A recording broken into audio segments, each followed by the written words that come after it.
Bonjour à tous, avec l'aide de Dieu, nous allons étudier le traité Kiddushin d'Af Samer Aleph Amoud Bet 61b. Nous avons besoin de rappeler la discussion de Rabbi Meir et Rabbi Hanina pour la suite, pour notre Gemara aujourd'hui. La discussion a commencé dans la Mishnah. Quels sont les critères d'une condition? Est-ce qu'il faut, quand on fait des conditions, que ça soit comme la condition que Moshe Rabbeinu a fait avec la tribu de Gad et Reuven ou pas? De quoi s'agit-il? Lorsque le peuple juif sont arrivés devant le Jourdain, avant de traverser le Jourdain pour rentrer en terre d'Israël, la tribu de Gad et de Reuven, donc ces deux tribus se sont présentées chez Moshe Rabbeinu et on dit à Moshe Rabbeinu, nous on ne veut pas traverser le Jourdain, on veut rester habité ici, vu que cet endroit où on se trouve avant de passer en terre d'Israël, donc cet endroit-là, ça s'appelle Gilad, c'est un très grand territoire, il y a énormément de pâturage, et c'est exactement ce que nous avons besoin pour nos animaux, donc on veut rester ici à Gilad. Moshe Rabbeinu, après discussion, a été d'accord avec la tribu de Gad et Reuven, mais il a mis une condition. Il a dit, d'abord, vous allez aller faire la guerre avec le peuple juif pour faire la conquête de la terre de Canaan, de la terre d'Eretz Israël, et après seulement, une fois que vous allez faire la conquête de toute la terre de Canaan, vous reviendrez ici dans la terre de Gilad et vous allez prendre possession. Donc, Moshe Rabbeinu parle au peuple juif, à tout le peuple juif. Il dit comme ça, si la tribu de Gad et Reuven vont passer devant vous pour aller faire la guerre, et donc vous allez faire la conquête de la terre de Canaan, eh bien dans ces cas-là, ils prendront la terre de Gilad. Et Moshe Rabbeinu rajoute, il dit, et sinon, s'ils ne vont pas traverser pour faire la guerre avec vous, eh bien, ils prendront possession avec vous, ils vont hériter avec vous dans la terre de Canaan.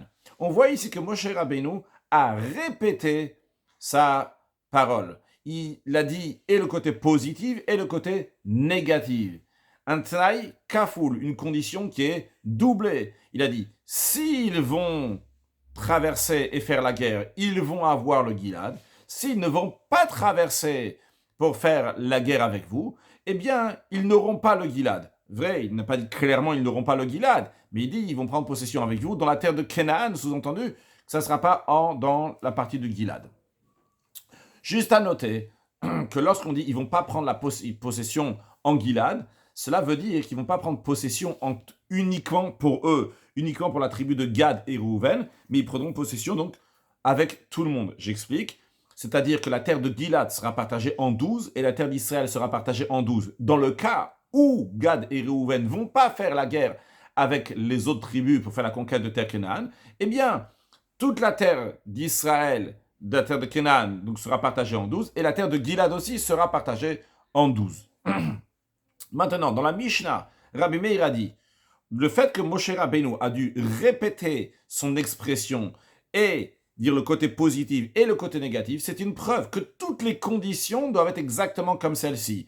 C'est-à-dire que lorsqu'on fait une condition, on doit dire si telle et telle chose, par exemple, Rachid avait dit, celui qui donne un guet à sa femme, il dit, voici ton guet à condition que tu vas me donner 200 zouz, et si tu ne vas pas me donner 200 zouz, ça ne sera pas un guet. Il doit répéter. Donc, dans toutes les conditions qu'on fait, on doit se répéter et dire aussi bien le côté positif et aussi bien le côté négatif. Ça, c'est d'après Rabbi Meir. Rabbi Hanina, il dit, non, Rabbi Meir, c'est pas vrai.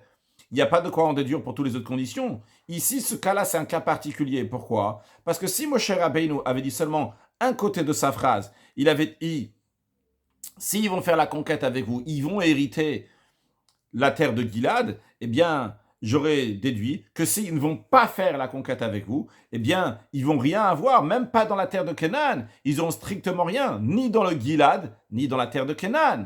C'est la raison pour laquelle, qu'il y a besoin de préciser, non, ils vont prendre part avec vous dans la terre de Canaan, et donc ils vont partager aussi bien dans la terre de Canaan, et aussi bien dans la terre du Gilad, avec tout le monde, un 12e du Gilad et un 12e de la terre de Canaan, et c'est la raison pour laquelle qu'il y avait besoin de répéter cette précision. Mais donc le principe, d'après Rabbi Hanina, c'est que quand on dit hen, on dit le oui, on dit la confirmation, on en déduit automatiquement la négation. Il n'y a pas besoin de confirmer, de dire aussi bien la confirmation et aussi bien la négation. Dans la Gemara, on l'a dit, Rabbi Hanina, il a très bien répondu à Rabbi Meir. Alors, qu'est-ce que Rabbi Meir va avoir à dire?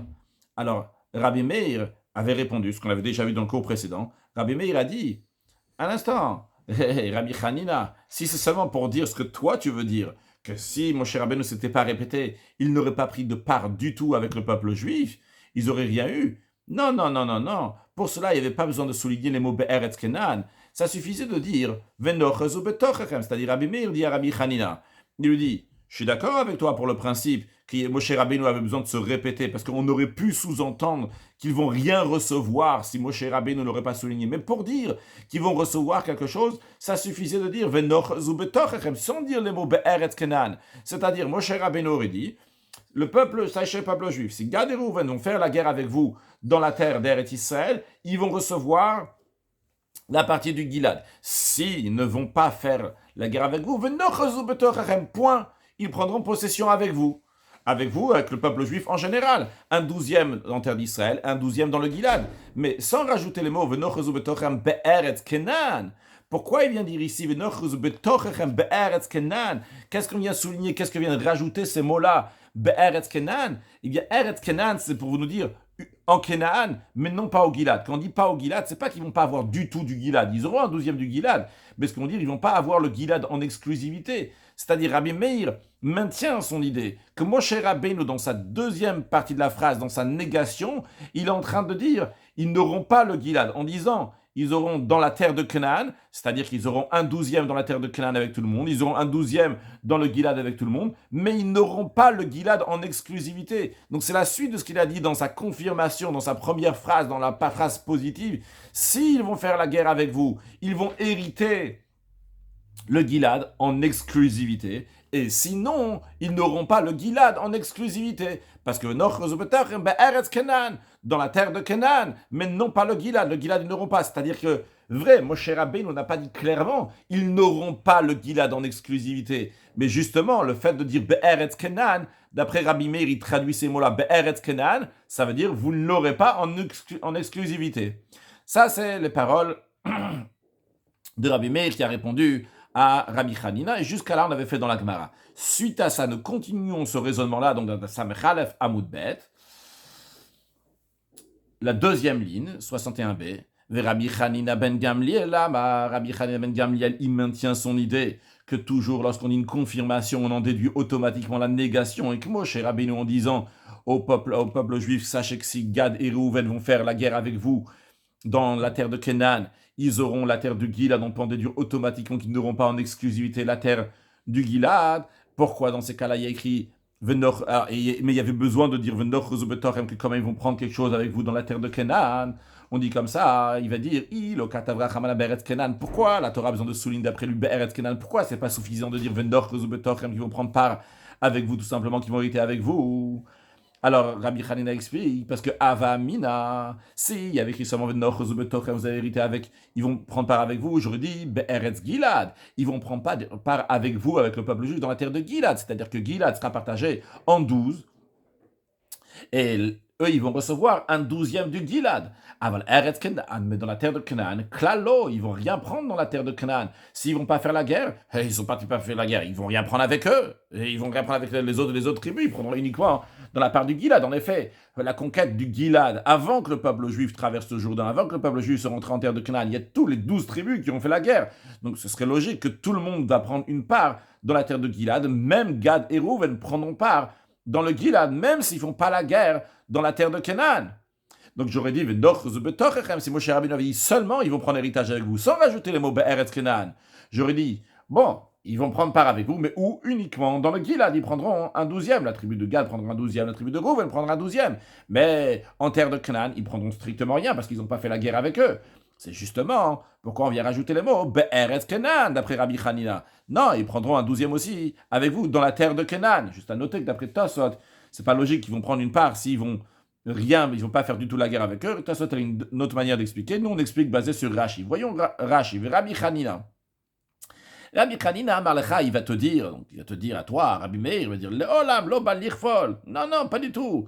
Quand lorsque Moshe Rabbeinu vient se répéter, il dit Vim lo yavus, ils vont pas traverser, il vient pas ici se répéter pour dire qu'il faut un Tnaï Kaf ou une condition qui est doublée. Elle a le Faresh, il vient tout simplement expliquer, dire la situation. Shafil, le Yav, ou à savoir que même s'ils ne vont pas traverser le Jourdain faire la guerre avec le reste du peuple juif, le Yafsid ou Nachalat Amikol Eret Israël, ils ne vont pas perdent leur héritage, leur part, leur 12e dans la terre d'Israël. Et c'est pour ça qu'il y a besoin de rajouter les mots Be'er et Kenan dans la terre de Canaan.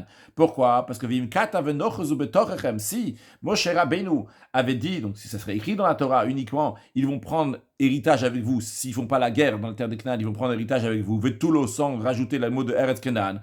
Avamina, j'aurais pensé, Veim lo yavu, que s'ils ne vont pas traverser, Itlo kefiama giyam be'eretz Gilad. Ils vont prendre la part, donc le 12e qu'on doit leur donner dans la terre de Gilad, dans lequel vous avez déjà pris héritage. Et eux, Gad et Reuven, ces deux tribus-là, vous ont aidé aux 10 autres tribus de faire la conquête de Gilad.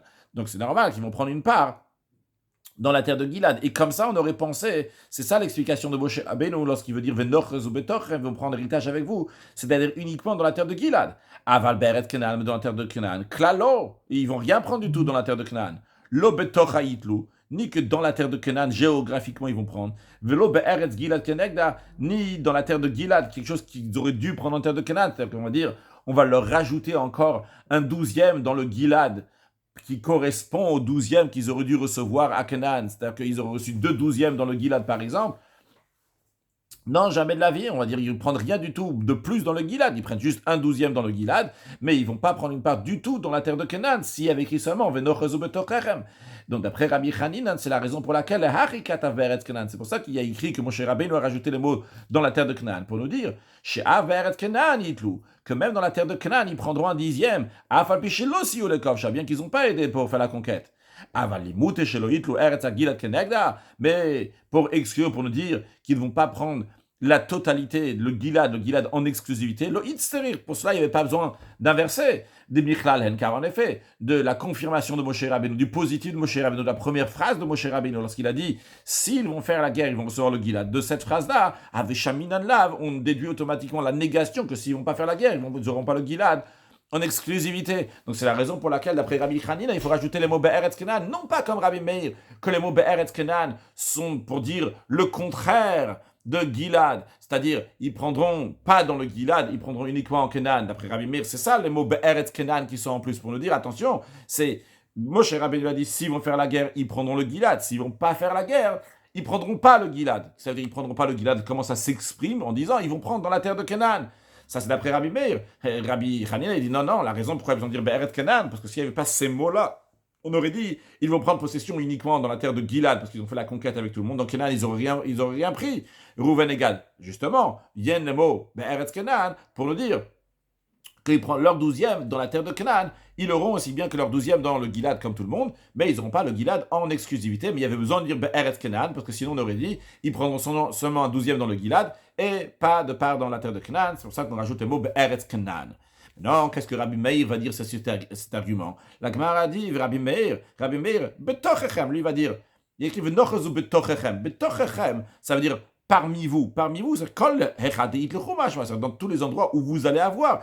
Si les Gad et Reuven ne vont pas faire la guerre en terre de Canaan, donc le Gilad va être partagé en 12 parties pour les 12 tribus, et la terre de Canaan aussi va être partagée pour les autres tribus. Donc de la même manière que les autres tribus, les 10 tribus vont prendre part aussi bien dans le Gilad et aussi bien dans la terre de Canaan, eh bien automatiquement, les deux tribus, Gad et Reuven, eux aussi vont prendre aussi bien dans Gilad, aussi bien dans la terre de Canaan. Il y a écrit Betochechem, donc parmi vous, avec ce que vous recevez.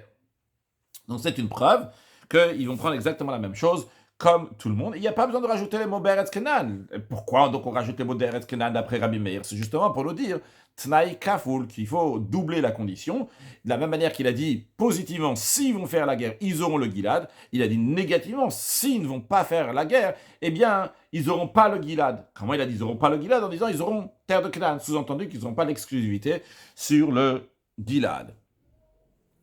Donc jusqu'à là, nous avons vu la discussion entre Rabbi Meir et Rabbi Hanina. À ce sujet, la Gemara ramène une braïta qui développe la réponse de Rabbi Hanina. Tanya, on enseigne dans une braïta, Rabbi Hanina ben Gamliel, Rabbi Hanina ben Gamliel a dit, Mashalma davar dome. Un exemple, une parabole, à quoi la condition de Moshe Rabbeinu ressemble-t-elle? Les Adam Shaim Echalek Techasav le Banav. Imaginons que Yaakov, il a 3 garçons, il a Reuven, Shimon et Lévi, et il partage ses biens entre ses fils. Et il a 3 champs. Et il dit comme ça, Amar, il dit, Ploni bni, irash sadem ploni. Il dit, tel fils va avoir tel champ. Reuven va avoir champ numéro 1. Ou Ploni bni, et tel fils, Shimon, irash sadem ploni, il va avoir tel champ, il va avoir le champ numéro 2. Ou Ploni bni, et tel fils, donc Lévi, itel mataim zouz. Lui, il va donner 200 zouz. Veillirash sadem plonit, et uniquement une fois qu'il va donner les 200 zouz, eh bien, il va recevoir le champ numéro 3. Donc, c'est ce qu'il a dit. Mais il a rajouté, donc, il a dit, il va avoir, mais il n'a pas fini, il a rajouté après, Veim lo yiten, s'il ne va pas donner, Yaakov il dit, si Lévi ne va pas donner 212, Irashim echav vishar nechasim, il héritera d'une part des autres biens, il va hériter dans les 2 premiers champs avec ses frères. Donc, on voit ici un papa qui a donné, donc, il y a 2 champs aux deux garçons, et le 3e champ au 3e garçon, mais à condition, et dans sa condition, il s'est répété. Il a dit, s'il va donner 212, Lévi, mon 3e garçon, va avoir le 3e champ, et après il dit, s'il ne va pas donner, eh bien, il va hériter avec ses frères dans les autres biens. Ça veut dire, en d'autres mots, que tout sera partagé avec les 3 frères. Quand on dit tout sera partagé avec les 3 frères, c'est vrai que c'est les 3 champs qui vont être partagés, mais ce qui nous intéresse ici dans cette phrase-là surtout, c'est que s'il ne va pas donner les 212, il va prendre part dans les 2 champs des autres frères. Et il n'aura pas en exclusivité le 3e champ. Donc, maintenant, mi garam lo lirashim echav bishan echasim. Qu'est-ce qui a fait, quelle phrase du père a entraîné, a fait que ce 3e garçon, Lévi, va hériter avec les 2 autres frères s'il ne va pas donner le 212. Qu'est-ce qui a fait cela? C'est Kfeilo Garamlo. C'est le doublement des paroles du père qui fait ça. Imaginons que le père aurait dit uniquement que Reuven va avoir le champ numéro 1, Shimon va avoir le champ numéro 2, Lévi va avoir le champ numéro 3 s'il donne 212. Alors j'aurais dit, il va avoir le champ numéro 3 s'il donne 212. Si le père n'aurait rien rajouté de plus, qu'est-ce que j'aurais dit? J'aurais dit, si Lévi ne va pas donner le 212, il ne prendra pas part dans les 2 premiers champs, dans le champ numéro 1 et le champ numéro 2. Et il prendra part dans le 3e champ. Ce 3e champ-là sera partagé en 3 pour Reuven, Shimon et Lévi. Maintenant, le fait que le père a rajouté quelque chose, il a dit, et s'il ne va pas donner, il prendra part avec ses 2 premiers frères dans les 2 premiers champs. Donc, comme je l'ai dit tout à l'heure, ça veut dire aussi que les 3 champs seront partagés de manière égale pour les 3 frères. Ou si vous voulez, donc que Reuven, Lévi va prendre une part dans le champ de Reuven, il va prendre une part dans le champ de Shimon, pour être plus précis par rapport à l'exemple qui est donné. Mais qu'est-ce qui fait que Lévi va prendre part dans le champ de Reuven et dans le champ de Shimon? C'est uniquement parce que le père a rajouté une condition. Le père a dit, et si il ne va pas donner, il va prendre dans le champ de Reuven et Shimon. Mais si le père n'avait pas dit ça, on aurait dit, eh bien dans ces cas-là, Lévi, il prend une part, comme ses autres frères, dans le 3e champ. Ce 3e champ sera partagé en 3. Donc qu'est-ce qu'on voit ici? C'est que Kfeilo Garamlo, c'est le fait qu'il a rajouté, il a dit ce Kefel, il a rajouté cette expression-là, en se répétant. Et cette répétition n'est pas juste une répétition, elle rajoute quelque chose que ce 3e garçon va avoir. Alors Rabbi Hanina a dit à Rabbi Meir, c'est exactement la même chose pour les Juifs qui rentrent en terre d'Israël. Il y a ici les 2 fils. Les 2 fils, c'est les 2 tribus. Puis nous avons un fils, j'ai dit les 10 tribus, les 2 fils, quand on dit les 2 fils, donc Reuven et Shimon, ça correspond dans le Nimshal, dans le concept, ça correspond aux 10 tribus. Et Lévi, le 3e garçon, ça correspond aux 2 tribus qui sont au Gilad, donc ils vont avoir le 3e champ, donc qui est Gilad. Maintenant, qu'est-ce qu'il est en train de dire Moshe Rabbeinu? Il dit comme ça, il est en train de dire, la terre d'Israël sera partagée avec les 10 tribus, entre guillemets, donc avec les 2 frères. Puis après avoir dit qu'ils vont partager ces 2 champs-là, il dit, si le 3e garçon, Lévi, c'est-à-dire Gad et Reuven, les 2 tribus, eux vont donner 212, c'est-à-dire qu'ils vont aller faire la guerre avec les 10 tribus, ils vont rentrer dans la terre de Canaan. Eh bien, dans ces cas-là, ils vont pouvoir avoir le 3e champ, c'est-à-dire le terrain de Gilad. Mais Moshe Rabbeinu doit rajouter, il dit, s'ils ne vont pas faire la guerre avec le peuple juif, Donc, s'ils ne vont pas donner les 212, dans ces cas-là, ils partageront avec les autres frères, ils partageront avec Rouven et Lévi et Shimon, c'est-à-dire ils partageront donc avec les 10 tribus dans la terre de Canaan. C'est-à-dire en autre mot que si Moshe Rabbeinu ne s'est pas répété, dans ces cas-là, ils auraient pris uniquement la terre de Gilad, ils auraient une part comme tout le peuple juif dans la terre de Gilad, mais ils n'auraient pas eu part dans la terre de Canaan. C'est pour ça que Moshe Rabbeinu a eu besoin de se répéter d'après Rabbi Hanina. Voyons ce qu'on vient de dire dans les mots de Rashi. Qu'est-ce qui a fait que Lévi, le troisième frère, va prendre part avec ses frères, donc dans le champ numéro 1 et 2 de Rouven et Shimon? Qu'est-ce qui a fait? C'est que Feilo Garamlo. C'est le fait que le père, Yaakov, a répété une phrase. Il a dit, s'il ne va pas donner 212, il prendra part avec Rouven et Shimon. Pourquoi? Deimlo Kafal, parce que si ce n'était pas répété, Haïti Shomea, j'aurais entendu, j'aurais déduit, j'aurais pensé, Deimlo Yiten, que si Lévi ne va pas donner le 212, Itol Be Otosade, il va prendre dans ce champ-là, Kefichel Kamagiyobo, uniquement la partie qui se doit, c'est-à-dire ce troisième champ sera partagé en 3. Rouven, Shimon et Lévi, chacun y prendra une part. Aval Bishte Sadot, Sheik Tseitim Le'echav, mais dans les deux champs que Yaakov a destiné pour ses frères, pour les frères, c'est-à-dire les frères de Lévi, pour Rouven et Shimon, Lo Yitol Kloum, il prendra rien. Lévi ne prendra pas part dans le champ de Rouven et dans le champ de Shimon. Mais Kol Sheken, et à plus forte raison, chez le Yitol Be'otasad et Kenegat Shanechasim, et à plus forte raison, tu ne vas pas prendre dans le troisième champ par rapport à ce que Rouven et Shimon ont pris dans les autres champs, dans le champ numéro 1 et le champ numéro 2. Alors, cet exemple-là de Rabbi Hanina, Rashi nous le traduit, Avne Gad Ubne Rouven. De même en ce qui concerne la tribu de Gad et de Rouven. Kfilatat Varim, le fait que Moshe Rabbeinu s'est répété, Garmalaim, c'est ça qui a entraîné Litol Chalkam Be'eretz Kenan, qui vont prendre une part dans la terre de Kenan. Shimlo Kafal, car s'il ne s'était pas répété, Haïti Omer, j'aurais dit, Loït Lobakloum, ils vont rien prendre là-bas dans la terre de Kenan. Et la Be'eretz Gilad, ils prendront uniquement dans le troisième champ, dans la terre de Gilad, mais pas dans la terre de Kenan, dans les deux champs des deux frères de Rouven et Shimon. Mashema Giyaba, ils vont prendre uniquement ce qui leur est redevable, un 12e pour Rouven, un deuxième pour la tribu de Rouven et de Gad. C'est ça ce qu'ils prendront dans la terre de Gilad, de la même manière que ce troisième fils, Lévi, il prendra uniquement une partie qui est redevable dans ce troisième champ, mais il ne prendra pas dans les deux premiers champs de Rouven et Shimon. De la même manière aussi, Gad et Rouven n'auront pas pris une part dans la terre de Canaan si Moshe Rabbeinu ne s'était pas répété. Ça, c'est l'exemple de Rabbi Hanina qui est dit dans la Braïta. Gemara demande, l'exemple que Rabbi Hanina donne ici dans cette Braïta ne ressemble pas à l'exemple qui a été donné dans la Mishnah. Pourquoi? Hatam Katane, là-bas, dans la Mishnah, Rabbi Hanina nous enseigne que s'il n'y avait pas eu la répétition de Moshe Rabbeinu, Yesh ben Mashma, on aurait pu déduire Shafil Beret Kenan, qu'est-ce qu'on a dit? On a dit que, d'après Rabbi Hanina, si Moshe Rabbeinu ne s'était pas répété, on aurait dit qu'ils vont rien prendre, ni dans la terre de Canaan, et ni dans le Gilad, ni le Gilad, et ni la terre de Canaan. Al-Makfil al-Eretz Gilad nami me'ane. C'est-à-dire que dans la Mishnah, qu'on avait compris que s'il n'aurait pas dit Venochezu betochechem, il a dit, il y a deux choses, il y a Venochezu betochechem, et deuxièmement Be'eretz Canaan. Donc sous-entendu que s'il n'y avait pas, et on ne s'était pas répété, eh bien, il n'aurait rien eu. Si Moshe Rabbeinu n'avait pas répété, ils n'auraient ni dans le Gilad, ni dans la terre de Canaan. Ça, c'est dans la Mishnah, on va expliquer dans un instant. Alma, je viens de dire déjà, donc, les Eretz Gilad Nami Me'ane, que ça fait un effet aussi pour la terre de Gilad, c'est-à-dire que la terre de Gilad aussi va recevoir. Donc, c'est-à-dire que le Kefel, la répétition de Moshe Rabbeinu, a un effet pour Gad et Rouven, aussi bien pour la terre de Gilad, aussi bien pour la terre de Kenan.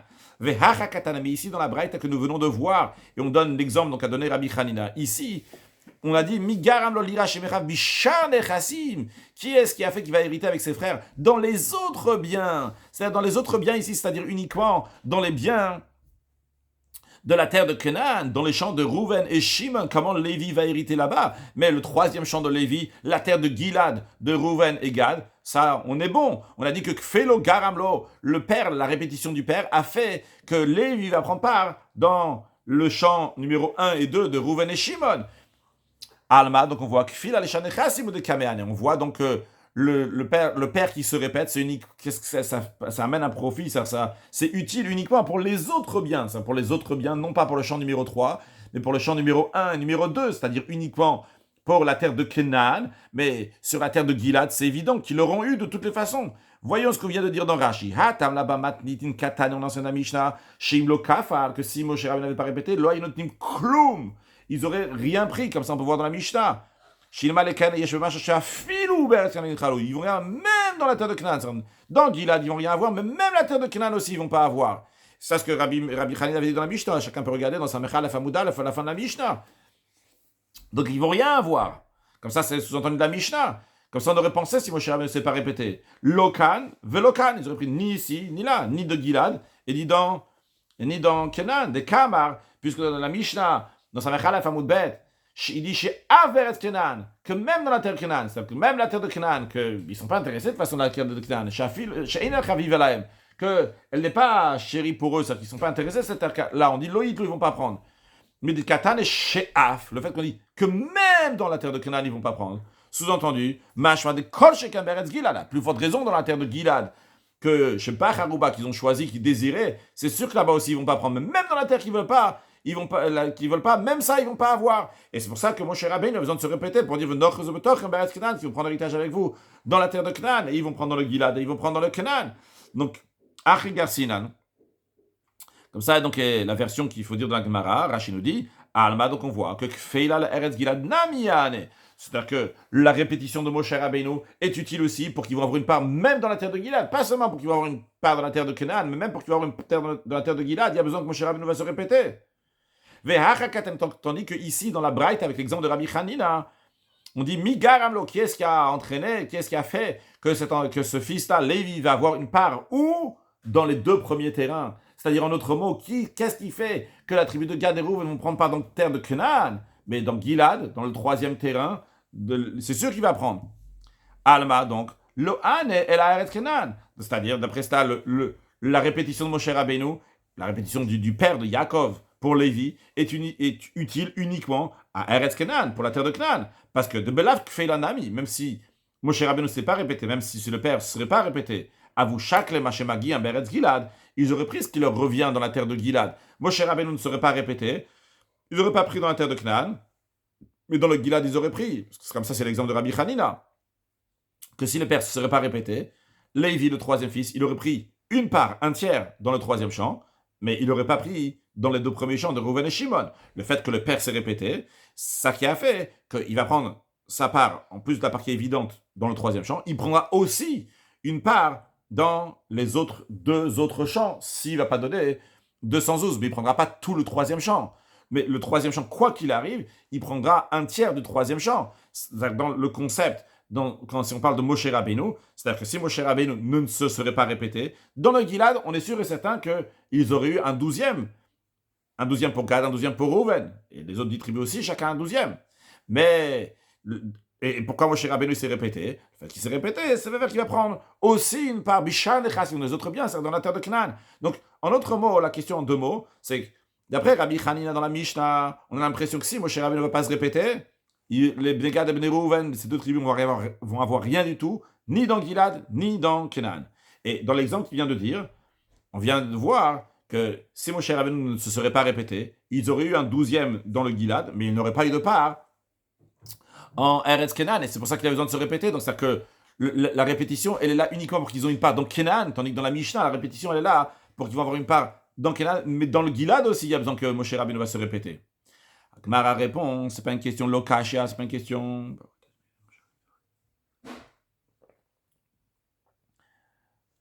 Ça dépend les étapes, dans quelle étape Rabbi Hanina est en discussion avec Rabbi Meir. Tout au début, Rabbi Hanina, il avait compris Rabbi Meir d'une certaine manière. Et c'est pour ça qu'il a parlé, comme il a parlé dans la Mishnah, il a dit que Moshe Rabbeinu a besoin de se répéter, aussi bien pour Gilad et aussi bien pour Canaan.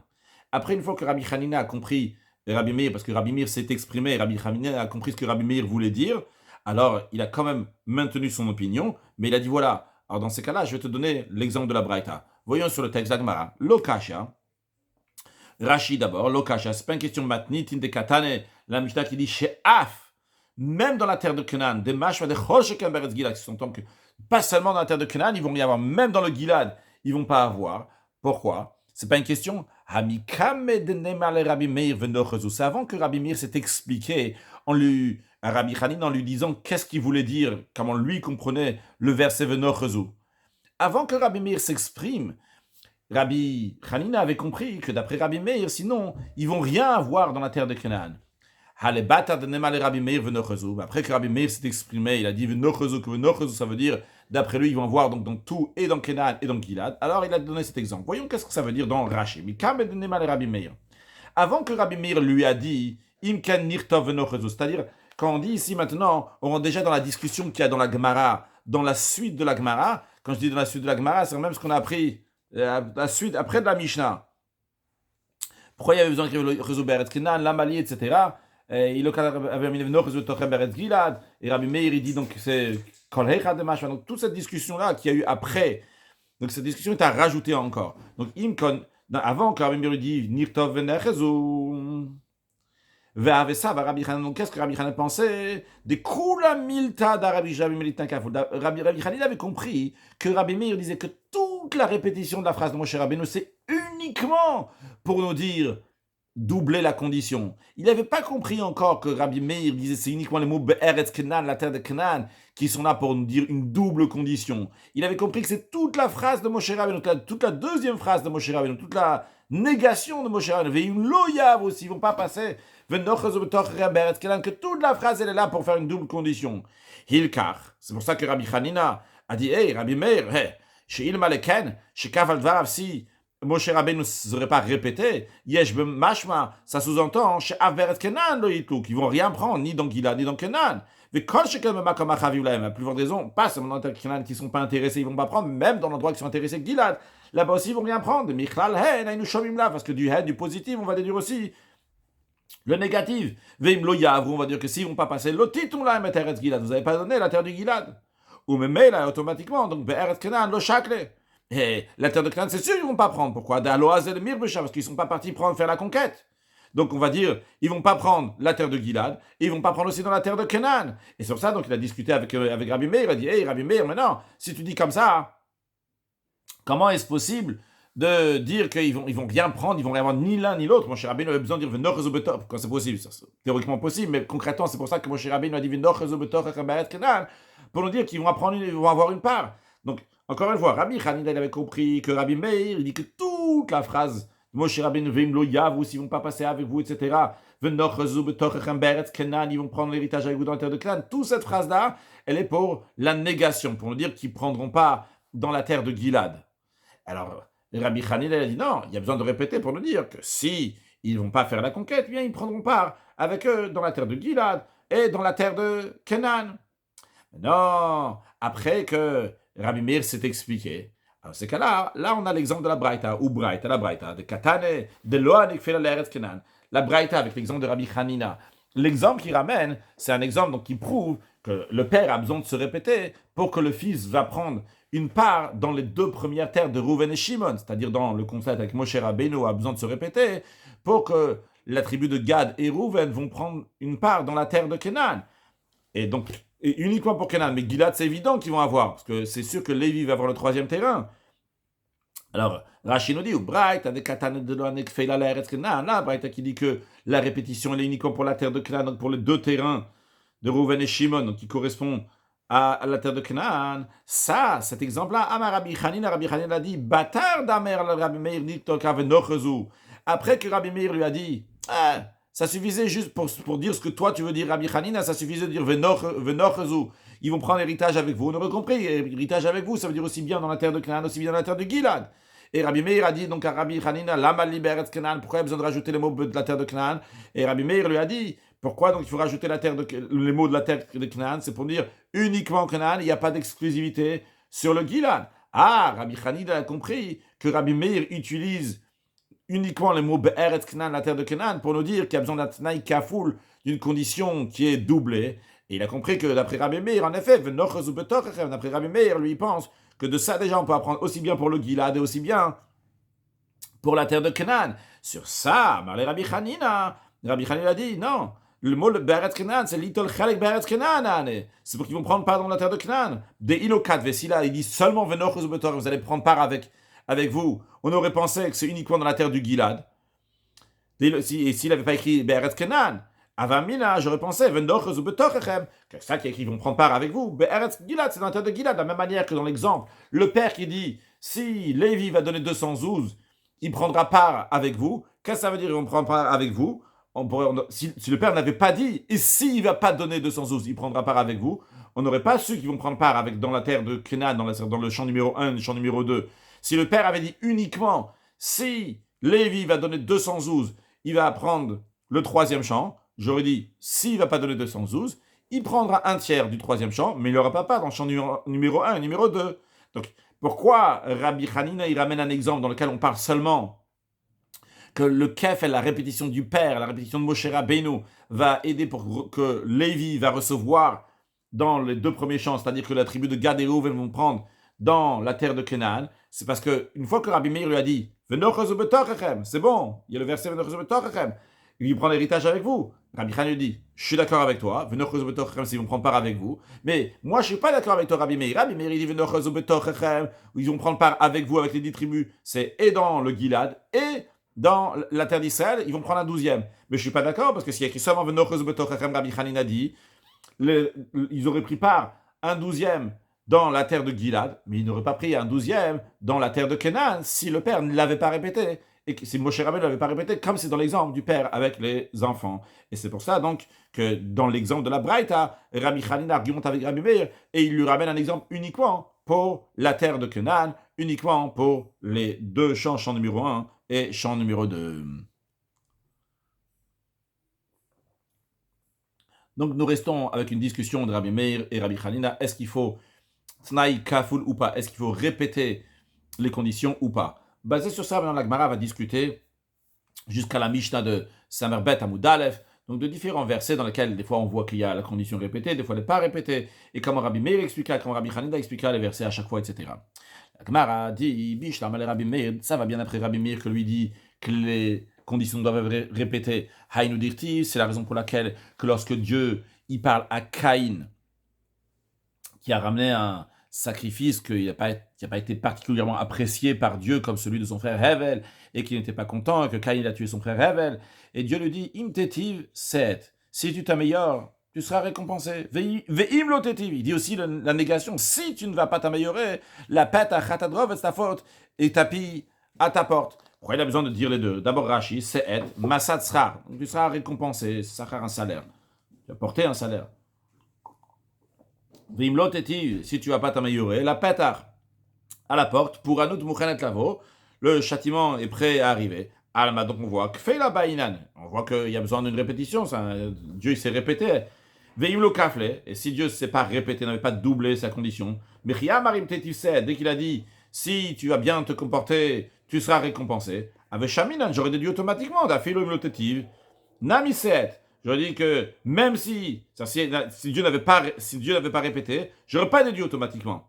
Donc j'aurais dit que même si tu n'as pas bien te comporté, quand même, tu seras récompensé. Des tnaï shelo kaflo, et ne me va matana. Si une condition qui n'a pas été doublée, ça n'annule pas le cadeau. C'est-à-dire que si quelqu'un donne un cadeau à condition qu'il n'a pas dit et sinon, le cadeau est quand même valable. Donc c'est pour ça que Dieu a dû dire ve'im lo tetiv, si tu ne vas pas bien te comporter, eh bien la patachatadrovat, il y a la faute, il y a le châtiment. Donc Rabbi Hanina, on comprend pourquoi ça a été répété. Rabbi Hanina l'amali, mais d'après Rabbi Hanina, pourquoi ça a eu besoin d'être répété? Rashi l'amali, pourquoi il y a besoin? Une petite rectification ici. Ok, im tetiv. Pourquoi il y a besoin de dire aussi a priori im lo tetiv? Ok. En tout cas, donc pourquoi il y a écrit cette répétition-là? Juste un instant.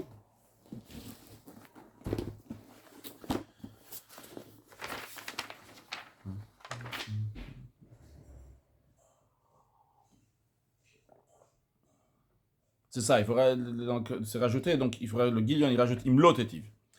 Donc, pourquoi besoin de dire imlotetiv si tu as bien te comporter? Nishmat mikal, on peut déjà le déduire de la règle générale. Imtetiv, si tu as bien te comporter, il y aura la récompense. Pourquoi on a besoin de dire imlotetiv si tu n'as pas bien te comporter? La Gemara répond, Sal kadata chamina. Rabbi Hanina va te dire, non, bien sûr qu'il y a besoin de répéter ici. Pas parce qu'il faut faire un doublon, une répétition, mais tout simplement pour dire une nouvelle chose. Parce que tu aurais pu penser à l'esprit, qu'est-ce que Dieu est en train de dire ici? Caïn aurait pu penser, qu'est-ce que Caïn aurait dit? Il aurait dit, ok, ici, imtetiv agra. Si tu t'améliores, une récompense te sera donnée. Imlotetiv, si tu vas pas t'améliorer, Lo aggrave lo dina. Il n'y a ni de récompense, il n'y a pas de punition non plus. Kamash malad, c'est ça que le verset vient nous informer dans la deuxième partie du verset. Non, que c'est pas comme ça. Que c'est pas juste comme ça, si un choix, que si tu vas te comporter, c'est pas un choix d'une manière ou d'une autre.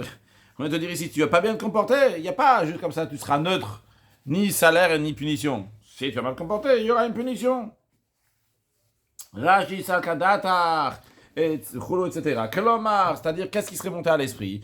Miklala, en effet, on n'aurait pas pu déduire de la règle générale, si tu vas bien te comporter, tu auras une récompense. Lo Havanav Kalan, on n'aurait pas déduit la bitul matin, tout ce qu'on aurait déduit, c'est uniquement que si il va mal se comporter, on va lui annuler la récompense.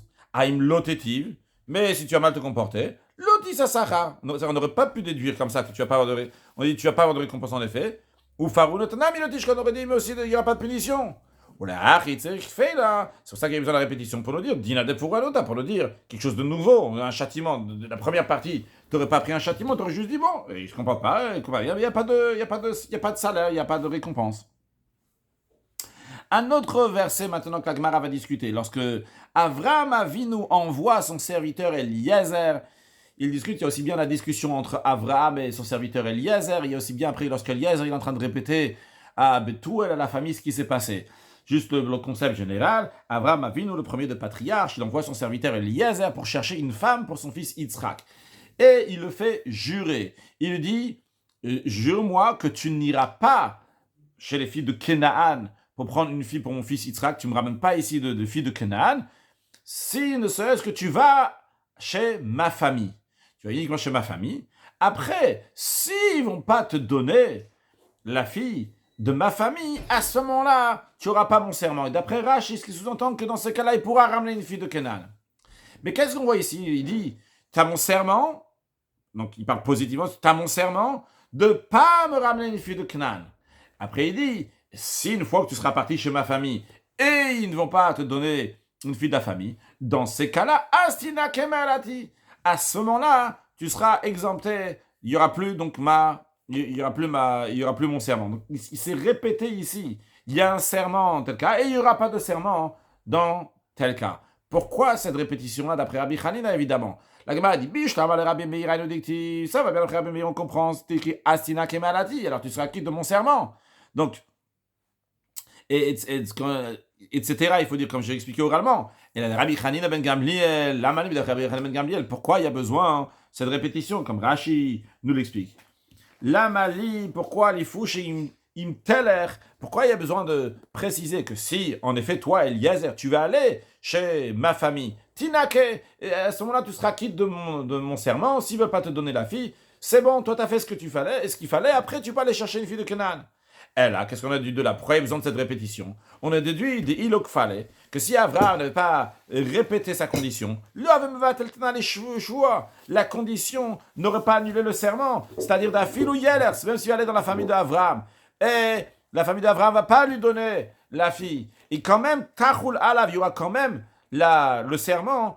S'il va lui ramener une fille de Canaan, il n'aura pas le droit d'amener une fille de Canaan. C'est-à-dire, quand est-ce qu'il, d'après Rashi, comme Rashi explique la Gemara, comment c'est possible que Eliezer ramène une fille de Canaan uniquement une fois qu'il est déjà parti chez la famille d'Avraham Avinu et ils n'ont pas voulu lui donner. À ce moment-là, il n'y a plus le serment d'Avraham Avinu et il n'a pas de serment donc d'amener une fille de Canaan. Il peut ramener une fille de Canaan, mais tant qu'il n'est pas encore parti chez la famille, il n'y a pas la possibilité qu'il ramène une fille de Canaan. Donc, d'après Rabbi, mais on voit que cette répétition.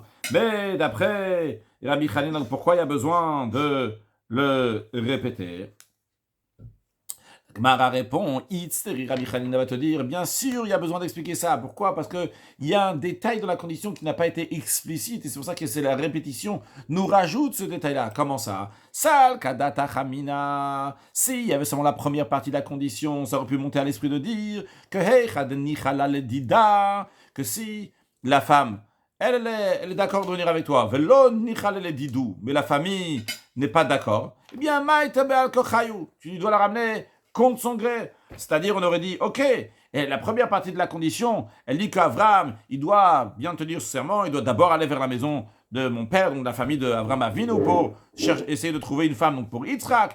Mais s'il y a seulement ça, eh bien, on dit, ok, il est parti à la maison là-bas, il est quitte. Et Rabbi Hanina dit non, il n'est pas quitte s'il est parti à la maison là-bas. Si la femme elle est d'accord et la famille n'est pas d'accord, eh bien il doit l'amener contre son gré. S'il n'a pas fait ça, il n'est pas quitte de sa choua, de son serment. C'est pour ça qu'il lui a dit, s'ils ne vont pas vouloir, eh bien à ce moment-là, Sina Kemalati, à ce moment-là tu seras exempté de mon serment. Pourquoi il a dit tu seras exempté de mon serment? Parce qu'il dit tu n'es pas obligé donc de la prendre par force. Rashi le isha, donc si elle est d'accord, velonicha le ou. Non, ça c'est le Rashi d'après. Après, alors continue la Gemara. La Gemara maintenant elle parle une question pour tout le monde. On a répondu en tous les cas d'après Rabbi Hanina. La Gemara donne une question sur les versets, vu qu'on parle de ces versets-là. Il y a écrit le Tové Aïcha. Alors ça c'est dans la discussion qu'il y a entre Avraham Avinu le serviteur. Les versets qu'on a vus avant, ça c'était des versets que le serviteur est en train de raconter à la famille de Rivka que finalement il a trouvé. Mais ici, donc, c'est dans la discussion entre Avraham et son serviteur, il dit Im lotove Aïcha. Le serviteur Eliezer dit si la femme ne voudra pas venir avec moi, Lamali, pourquoi il a besoin de dire ça?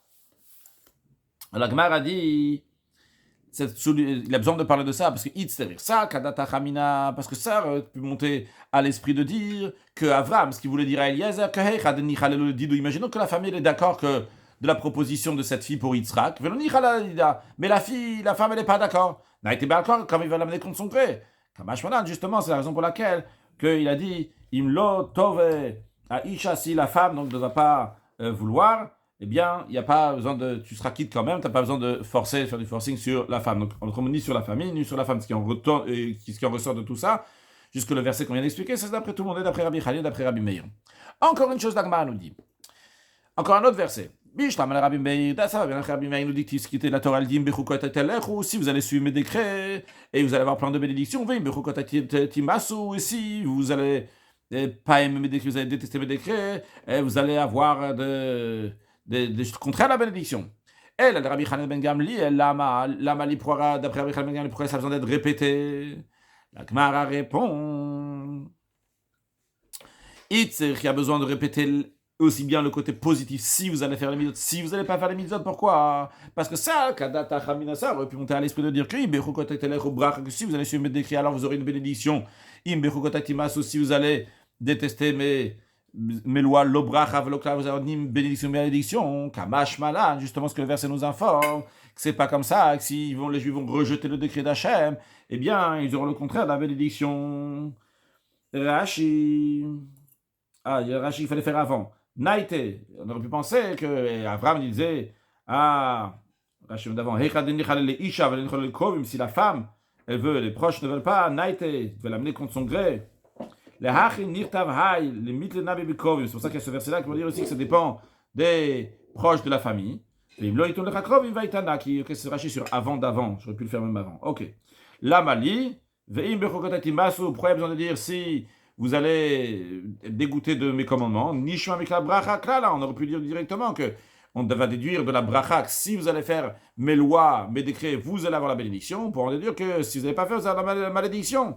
La Gemara répond non, c'est ce qu'il y a besoin. Parce que ça, Kadata Chaminasa aurait pu monter à l'esprit de dire que si vous allez, j'ai déjà dit, très bien, hein, continuons. Rabbi Meir nous dit ça, il y en a après c'est ce qui est écrit. Im tovu shmatem, si vous acceptez et vous écoutiez les commandements, il y aura plein de bonnes choses. Veim temano méritem, si vous refusez, vous rebellez, il n'y aura pas de bonnes choses. On comprend donc pourquoi il y a besoin de dire le côté positif et le côté négatif. Rabbi Hanina ben Gamliel, pourquoi il y a besoin du deuxième verset? Pas besoin de répéter. Mara répond c'est qu'il y a besoin parce que ça, kadata chamina. Ça aurait pu monter à l'esprit de dire Krim Tov ou Tova, que si vous allez obéir à son nom, vous allez avoir du bien, Vim Temanu, si vous allez refuser, Lotova Velora, vous allez avoir ni bien, mais ni mal, neutre comme ça, Kamashwadan, c'est pour ça qu'on dit non. Que si les Juifs vont refuser d'obéir à Hachem, eh bien, ils vont avoir une punition sévère, Chaz Shalom, Saim Betov, on conclut avec le bien que dans la suite, on va encore parler de la suite du verset que nous venons de mentionner. On va s'arrêter là pour aujourd'hui et conclure avec une halakha. En effet, dans Shulchan Aruch, c'est dit que toute condition, que ce soit dans la Kiddushin, dans le Girushin, dans l'argent, il faut avoir une condition qui est doublée.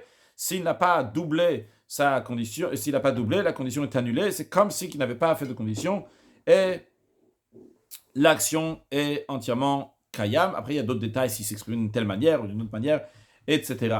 Conclure avec un mot de Chassidut, on a ramené le verset Imbechokotai telechu, si vous allez aller dans mes lois, dans mes décrets, chez Tiwa Meilim Batora, que vous allez, Rashi traduit dans le Chumash, que vous allez et faire des efforts dans l'étude de la Torah. Dans Chassidut, c'est expliqué que Bechukotai, c'est un langage de Chukim, de langage de Chakika, qui veut dire graver. Ça veut dire il faut graver la Torah dans soi, mais et dans ces cas-là, donc c'est Chukim.